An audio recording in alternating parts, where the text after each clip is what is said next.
ناظرین کرام، اب آپ کے سامنے فقہی مسائل بیان کریں گے مفتی عبد المعبود صاحب قاسمی دامت برکاتہ۔ السلام علیکم ورحمۃ اللہ وبرکاتہ۔ الحمد للہ وکفا وسلام علی عبادہ الذین اصطفیٰ، اما بعد۔ محترم ناظرین، آج کے اس پروگرام اور نشست میں آپ کی خدمت میں بول و براز سے فراغت کے بعد پاکی حاصل کرنے کا سنت طریقہ، اس کی دوسری نشست آپ کی خدمت میں پیش کی جائے گی۔ گزشتہ پروگرام میں آپ کی خدمت میں یہ بات ذکر کی گئی تھی،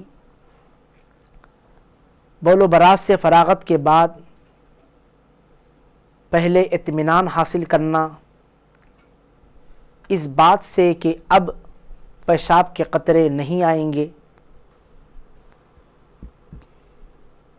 یا براز نہیں آئے گا، اس کے بعد استنجا کرنا۔ اطمینان حاصل کرنے کا نام استبراء ہے۔ مختلف طبیعتوں کے اعتبار سے الگ الگ طریقے پر استبراء ہوتا ہے۔ بعض لوگ چل کر استبراء کرتے ہیں، بعض لوگ کھنکار کر، بعض لوگ کھانسنے کی وجہ سے۔ بہرحال استبراء کرنا یہ واجب ہے۔ اسی طریقے پر استبرے کے ساتھ میں جب استبراء سے فراغت حاصل ہو جائے گی، اس کے بعد استنجا کریں۔ علامہ ہیثمی رحمۃ اللہ علیہ نے فرمایا کہ اگر کوئی بندہ استبراء کے بغیر استنجا کرتا ہے تو وہ گناہ کبیرہ کرنے والوں میں شامل ہوگا۔ جس طریقے سے پیشاب سے مطمئن ہوتے ہیں، اسی طریقے سے پاخانے سے بھی مطمئن ہونے کے بعد پاکی حاصل کرنا یہ ضروری ہے۔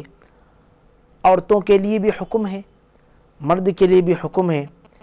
اسی طریقے پر ایک بات گزشتہ پروگرام میں یہ بھی بتائی گئی کہ نجاست سے الگ ہو کر پاکی حاصل کرنا۔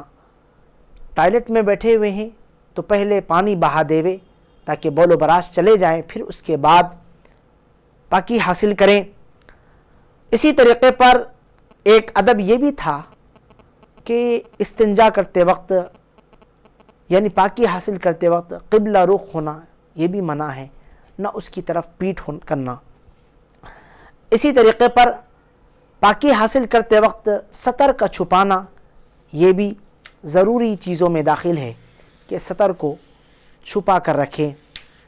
پھر استنجا کرنے کا طریقہ آپ کی خدمت میں تفصیلاً ذکر کیا گیا ہے، اور یہ بھی بات ذکر کی گئی ہے کہ جب بول و براز سے فراغت حاصل کریں، امام ابو حنیفہ رحمۃ اللہ علیہ کے قول کے مطابق مفتہ بھی قول جو مفید بھی ہے طبی اعتبار سے بھی اور دوسری اور مصلحتوں کی بنیاد پر بھی، وہ یہ ہے کہ پہلے پچھلی شرمگاہ کو دھو لے، پھر اگلی شرمگاہ کو دھو لے ہوئے۔ پچھلی شرمگاہ کو دھونے کے دوران مرد کی جو پیشاب کی نالی ہے اس کے اندر رگڑ کی کیفیت پیدا ہونے کی وجہ سے پیشاب کے قطرات کے نکلنے کا گویا کہ ذریعہ ہو جاتا ہے، لہٰذا پہلے پچھلی شرمگاہ کو دھو لے ہوئے پھر اگلی شرمگاہ کو دھو لے ہوئے۔ علامہ طحاوی رحمۃ اللہ علیہ نے فرمایا کہ یہ عمل زیادہ مستحب ہے کہ پہلے پچھلی شرمگاہ کو دھوئے پھر اگلی شرمگاہ کو دھو لے ہوئے۔ چنانچہ علامہ طحاوی رحمۃ اللہ علیہ نے علامہ طحاوی رحمۃ اللہ علیہ نے یہ بات نقل فرمائی اور یہ بات کہی کہ پہلے پچھلی شرمگاہ کو پھر اس کے بعد اگلی شرمگاہ کو، اور شرمگاہ کو دھونے میں دائیں ہاتھ کا استعمال نہ کریں بلکہ بائیں ہاتھ کا استعمال کریں جو مناسب بات ہوگی۔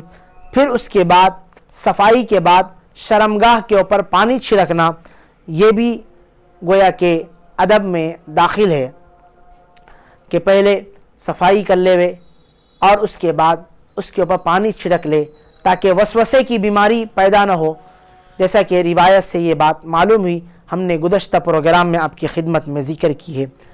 جب بول و براز سے فراغت حاصل ہو جائیں اور استنجا بھی ہو جائیں تو گویا کہ اب نکلنے کا وقت ہے استنجے سے۔ چنانچہ فقہائے کرام نے فرمایا استنجا خانے سے فوراً نکل جائیں، زیادہ دیر تک وہاں نہ رہیں، کیونکہ شیاطین کے بیٹھنے کی جگہ، شیاطین کے مجتمع ہونے کی جگہ ہے، لہٰذا وہاں زیادہ دیر تک نہ بیٹھیں، جلدی سے باہر نکل جائیں اور پہلے دایاں پاؤں نکالے، پھر اس کے بعد بایاں پاؤں رکھے۔ اچھی جگہ پر آ رہے ہیں، بیت الخلاء سے پہلے دایاں پاؤں نکالنا چاہیے اور پھر اس کے بعد بایاں پاؤں، البتہ داخل ہونے کے وقت میں پہلا بایاں پاؤں اس کے بعد دایاں پاؤں رکھنا چاہیے۔ اس طریقے پر استنجے کی جگہ سے ہٹ کر دعا پڑھنا چاہیے، چاہے کھلے میدان میں ہو یا ٹوائلٹ سے باہر نکل رہے ہو، دعا پڑھنا چاہیے۔ دعا ہے غفرانک الحمدللہ الذی اذھب عنی الاذی وعافانی۔ غفرانک کا ترجمہ ہے اے اللہ میں تجھ سے بخشش کا سوال کرتا ہوں، الحمدللہ الذی اذھب عنی الاذی وعافانی، سب تعریف اللہ کے لیے ہے جس نے مجھ سے ایذا دینے والی چیز دور کی اور مجھے چین دیا۔ نبی پاک صلی اللہ علیہ وسلم سے غفرانک اور الحمدللہ یہ پوری دعا پڑھنا ثابت ہے۔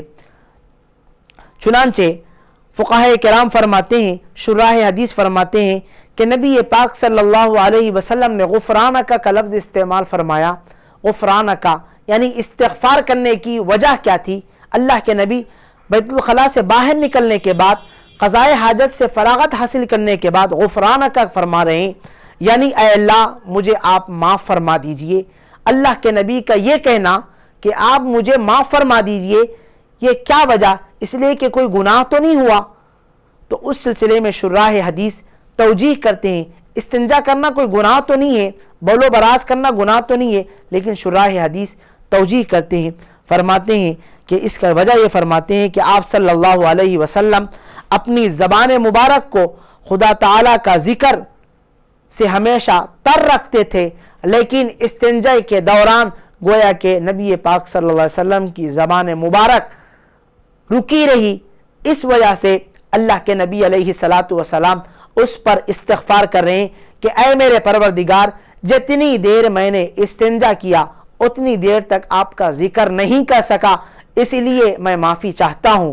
اللہ کے نبی علیہ الصلاۃ والسلام نے غفرانک کہا، اے اللہ آپ مجھے معاف فرما دی، اسی لیے نبی پاک صلی اللہ علیہ وسلم استنجے سے فراغت کے بعد غفرانک کا لفظ استعمال فرماتے ہیں۔ بعض حضرات ایک وجہ یہ بھی بیان فرماتے ہیں کہ اللہ تعالیٰ نے جو فائدہ بخش اعضاء کو جسم میں باقی رکھا اور سہولت کے ساتھ ضرر رساں اجزاء کو نکال کر بدن کو قسم قسم کی پریشانی سے محفوظ رکھا اور اسے ایک خاص قسم کی چستی اور توانائی عطا کی ہے، اس عظیم نعمت کا حق ادا نہیں کر سکیں۔ شکریہ ادا کرنے سے اپنے آپ کو نبی پاک صلی اللہ علیہ وسلم عاجز پاتے تھے، لہٰذا اس عاجزانہ کیفیت میں نبی پاک صلی اللہ علیہ وسلم استغفار کرتے تھے۔ ابن حجر رحمۃ اللہ علیہ کا کہنا ہے کہ آپ صلی اللہ علیہ وسلم کا استغفار کرنا اظہار عبودیت کے لیے ہوتا تھا اور زور سے امت کی تعلیم کی غرض سے نبی پاک صلی اللہ علیہ وسلم پڑھتے تھے۔ ایک وجہ شراح نے یہ بھی بیان کی کہ حضرت آدم علیہ السلام کو جب ایک مخصوص درخت کا پھل کھانے کی وجہ سے زمین پر اتارا گیا اور یہاں ان کو پاخانے کی بدبو محسوس ہوئی تو انہوں نے سمجھا کہ شاید یہ بھی اسی درخت کے پھل کھانے کا نتیجہ ہے، اس پر انہوں نے غفرانک کا پڑھا، پھر یہی سنت بعد میں ان کی اولاد میں جاری ہو گئی اور استنجے سے فراغت کے بعد غفرانک کا پڑھا جانے لگا۔ چنانچہ یہ بات العرف الشذی میں منقول ہے، جس سے یہ بات معلوم ہوتی ہے کہ فراغت کے بعد بایاں پاؤں نکالے، دایاں پاؤں پہلے نکالے، پھر اس کے بعد بایاں پاؤں، اور اس کے بعد دعا پڑھے غفرانک الحمدللہ الذی اذھب عنی الاذی وعافانی۔ استغفار کرنے کی وجہ تو معلوم ہوئی، لیکن حمد کی وجہ کیا ہے؟ اللہ کے نبی علیہ الصلاۃ والسلام حمد کیوں کرتے تھے؟ اس سلسلے میں شراح ایک وجہ یہ نقل کرتے ہیں کہ انسان طرح طرح کی بیماریوں سے دوچار ہو جاتا ہے اگر پیشاب یا پاخانہ رک جائیں، اور بسا اوقات موت و زیست کی کشمکش میں مبتلا ہو جاتا ہے اگر پیشاب چند گھنٹوں کے لیے رک جائیں، انسان مرنے کے قریب پہنچ جاتا ہے، اور پاخانہ کسی وجہ سے رک جائیں انسان بے چینی کی کیفیت میں مبتلا ہو جاتا ہے۔ جب اس کو چستی اور تازگی حاصل ہوتی ہے بول و براز سے فراغت کے بعد، تو اس جلیل القدر نعمت پر آپ صلی اللہ علیہ وسلم بیت الخلاء سے تشریف لانے کے بعد الحمدللہ اللہ کی تعریف کیا کرتے تھے، اور اس وجہ سے بھی تعریف کرتے تھے کہ غیر صالح اجزاء کو اللہ تعالیٰ نے جسم سے خارج کر دیا، اور صالح اجزاء کو، اچھے اجزاء کو جسم کے اندر باقی رکھا۔ اگر سارا نکل جائے تو بھی باعث ہلاکت ہے، اور سارا رک جائے تب بھی باعث ہلاکت ہے۔ اللہ کی شان ہے کہ جتنا ضرورت تھا اتنا رکا دیا، اور جو ضرورت سے زائد تھا اللہ تعالیٰ نے اس کو نکال دیا، لہٰذا اسی میں شکریہ کے طور پر اللہ کی تعریف بجا لائیں۔ الحمدللہ الذی اذھب عنی الاذی وعافانی، تعریفیں ہیں اس اللہ کے لیے جس نے مجھ سے گندگی دور کر دی۔ پھر اس کے بعد مٹی سے ہاتھ رگڑنا یہ اچھا طریقہ ہے اور ادب کے مناسب ہے۔ جب استنجے سے فراغت حاصل ہو جائیں، باہر نکل جائیں، چنانچہ حضرت جریر بن عبداللہ رضی اللہ تعالیٰ عنہ نبی پاک صلی اللہ علیہ وسلم کا عمل نقل کرتے تھے کہ نبی پاک صلی اللہ علیہ وسلم استنجے سے فراغت کے بعد اپنے ہاتھ کو مٹی سے رگڑ کر دھوتے تھے، جس سے یہ بات معلوم ہوئی کہ فراغت کے بعد اپنے ہاتھ کو مٹی سے رگڑنا چاہیے۔ علامہ بغوی رحمۃ اللہ علیہ تحریر فرماتے ہیں جب پانی سے استنجا کریں تو ہاتھ کو مٹی سے رگڑ کر دھونا یہ مستحب ہے۔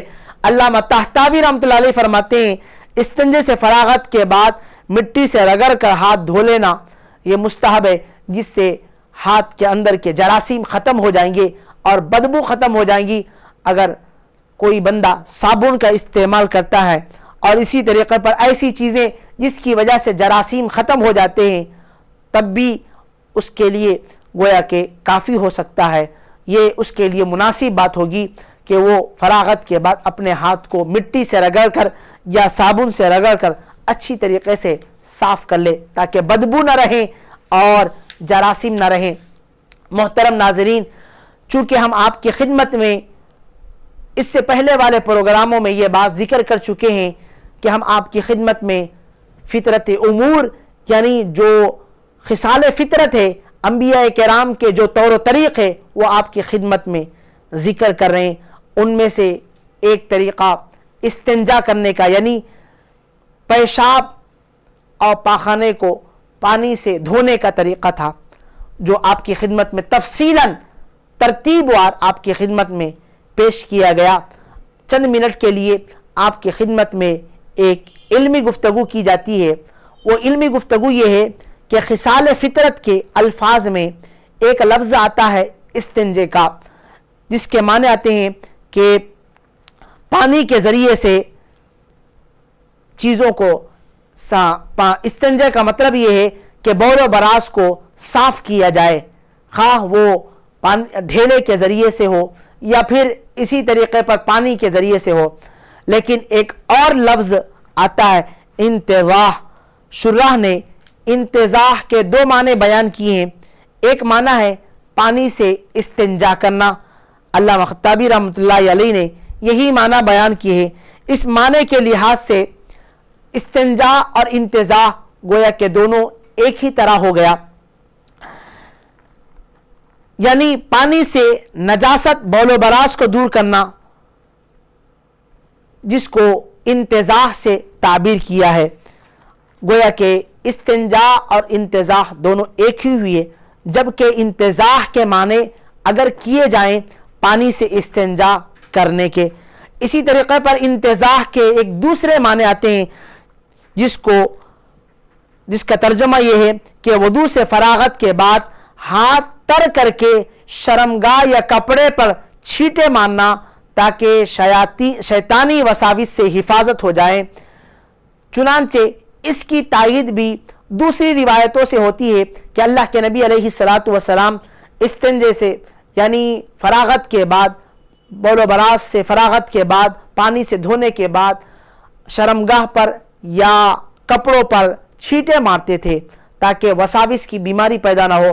تو چنانچہ آپ نے سنا انتزاح کے ایک معنی آتے ہیں پانی سے استنجا کرنے کے، اور دوسرے انتزاح کے معنی آتے ہیں کہ بول و براز سے فراغت کے بعد یا وضو سے فراغت کے بعد ہاتھ تر کر کے شرمگاہ پر یا پھر اسی طریقے پر کپڑے پر چھینٹے مارنا، جیسا کہ ہم اس سے پہلے والی گفتگو میں ذکر کر چکے ہیں، تاکہ وسوسے کی بیماری پیدا نہ ہو۔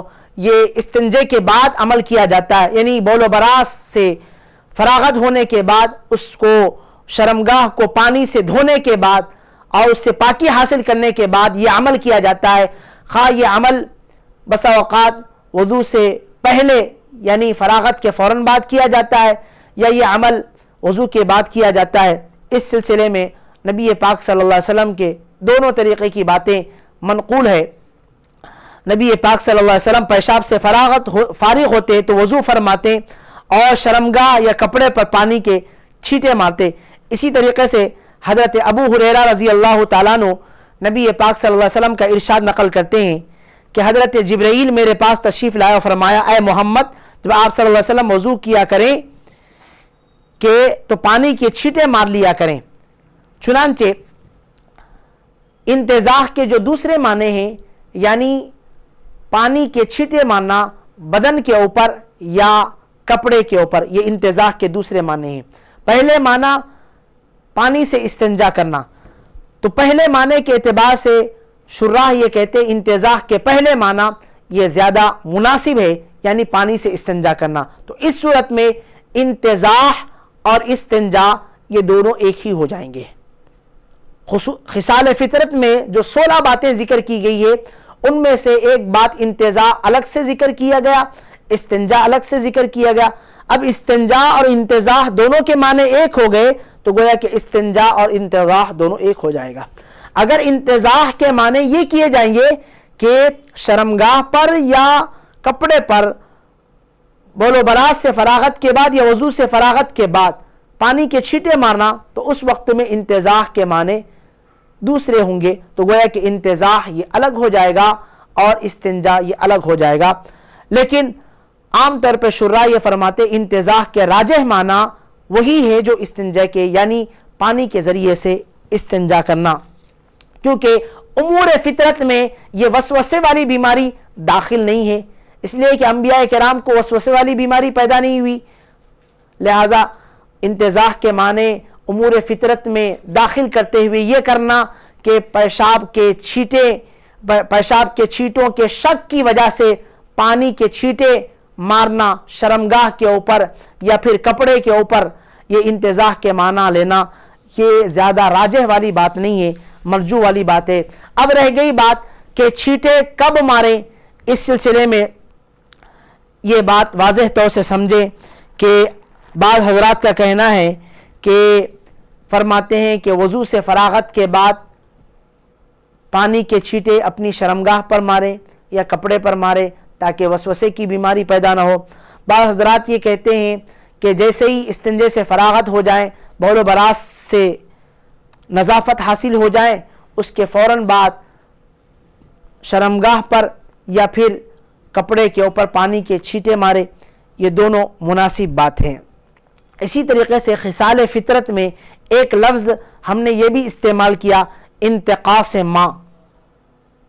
انتقاص ماء، انتقاص معنی اس کے بھی 3 معنی آتے ہیں۔ ایک معنی پانی سے استنجا کرنا، یعنی مخرج پر لگے ہوئے بول و براز کو پانی کے ذریعے سے دھونا۔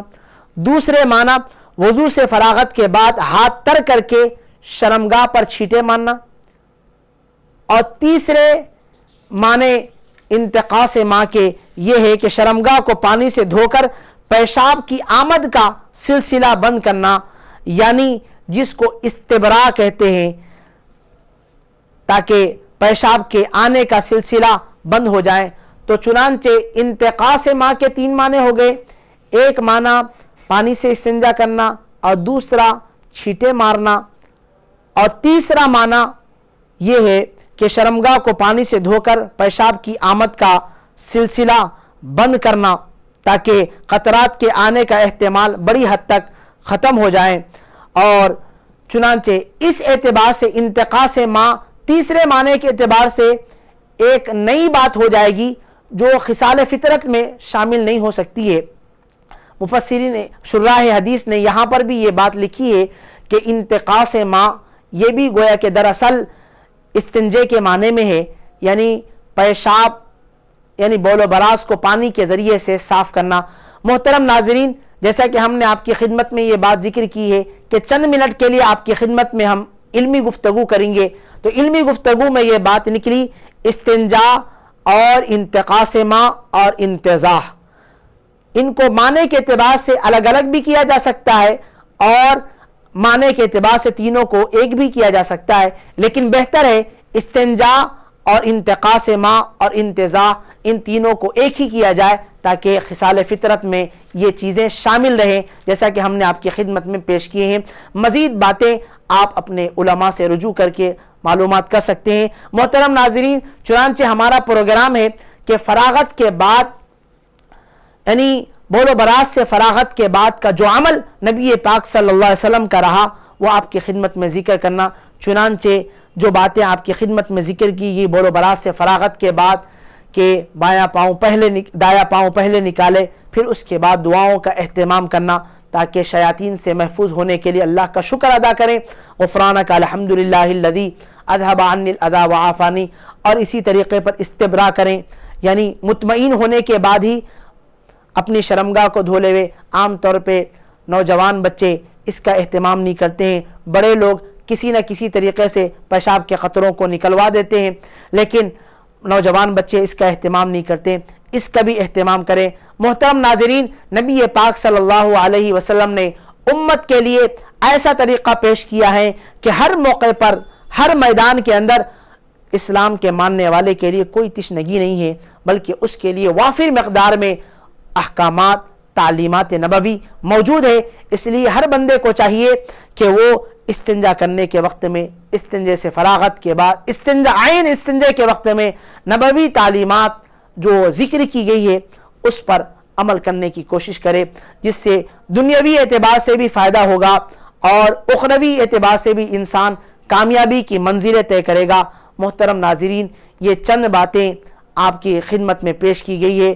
امید کرتے ہیں انشاءاللہ اگلے پروگرام میں بھی شامل رہیے. انشاءاللہ ہم اگلے پروگرام میں خصال فطرت کی باقی اور باتیں آپ کی خدمت میں پیش کریں گے. دعا کرے اللہ جل شانہ کہی ہوئی باتوں پر سب کو عمل کی توفیق عطا فرمائے. محترم ناظرین، کچھ مسائل ہو تو آپ صفا شریعت ہیلپ لائن سے رجوع ہو کر مسائل دریافت کر سکتے ہیں. 9394419824 9394419841 سے رابطہ کر سکتے ہیں، مسائل پوچھ سکتے ہیں. دعا کرے اللہ جل شانہ کہی ہوئی باتوں پر سب کو عمل کی توفیق عطا فرمائے. آمین. وآخر دعوانا ان الحمدللہ رب العالمین.